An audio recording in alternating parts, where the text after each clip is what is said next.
The way to find your passion is to say yes to things and to try it on, because you won't fully know until you start. If you're looking at your purpose comes from your pain. So whatever you struggled with the most is what you want to help other people through.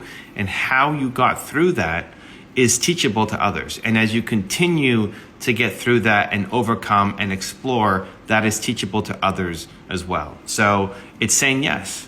It's trying new things. It's not judging it before you go off and do it. Do almost anything once, as long as it's within your code of ethics. Do it once and see. We went to a Super Bowl party today, Nina.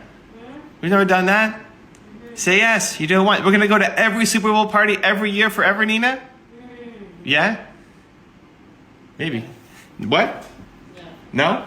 Well, we went today and we said yes. So you never know until you say yes. All right.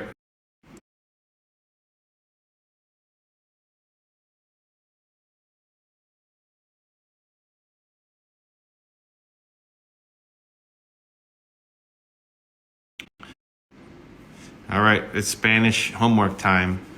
Como se sienten? I think it's how. Okay, so we can also dance. What other? Okay, so you recognize that they are actually not rude and toxic people. They're just exhibiting rude and toxic behavior.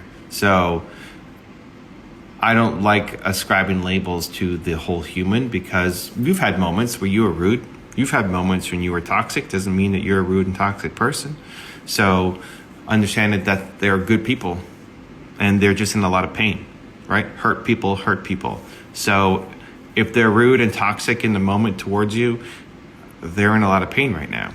And that doesn't necessarily excuse their behavior, but it removes the sting. It's like, oh, this isn't a bad person. They're just in a lot of pain if their highlight of the day is coming out and yelling at you, right? Next is seeing, is there anything in their feedback that is actually helpful for you? Maybe there is. Maybe they just delivered it in a really poor way. And then 3, if they're constantly being negative, then limit your access and be around more positive people.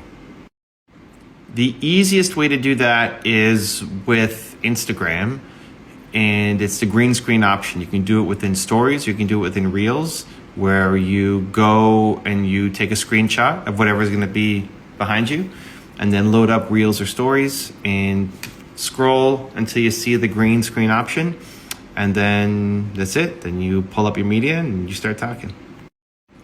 You stop overthinking by deciding to take action. It's a simple answer. It's not easy, but it's a simple answer, and that is the answer. So as soon as you catch yourself overthinking, over planning, over strategizing, then you just decide to do something about it. And my favorite way is what I call the 2% difference, where most people, myself included, I'm a recovering overthinker, I'm a recovering perfectionist. The 2% difference is we tend to want to go and plan to 100% of our goal. Here's our goal. Here's my plan to get there, 100%, and then I start. But you'll never get to a perfect 100% plan. And in the trying to create a perfect plan, we just never end up taking action. So instead of trying to plan for 100%, you figure out what is the first 2%, and then you start taking action on the first 2%. The 2% difference. You get an idea, take action on the first 2% immediately, and start building momentum, because the only thing you're missing is momentum. I don't know that I'm the greatest at being able to talk to anyone. I am super shy and introvert, and it's easy for me to talk to entrepreneurs and people who like salsa dancing or League of Legends. Those are my 3 areas.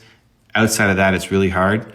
If I had to, what I would do is try to find something that I'm genuinely curious about in that person. So I don't want to talk about the weather. I think as introverts, we don't like talking about surface level stupid stuff. So I don't want to talk about the weather. I don't want to talk about whatever is in the news or the sports team. I want to find something about that person that I'm genuinely curious about, and then keep asking questions and go deep with them. If I had to talk to anyone, that's what I would do. Okay, for Nina. Does Nina have advice for my wife who struggles living with a dedicated entrepreneur? It struggles. So his wife is struggling to deal with him as an entrepreneur. What advice do you have? I don't know. You don't know? Nina's very tired right now. Let me jump in, and maybe you can ask again tomorrow.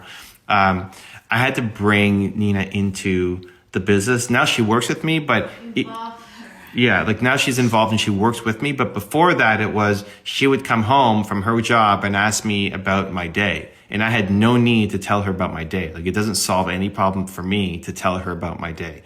But she wanted to know about my day. And so I had to make it an effort to tell her and think about, to share. Now she's getting involved, to share about what happened in my day.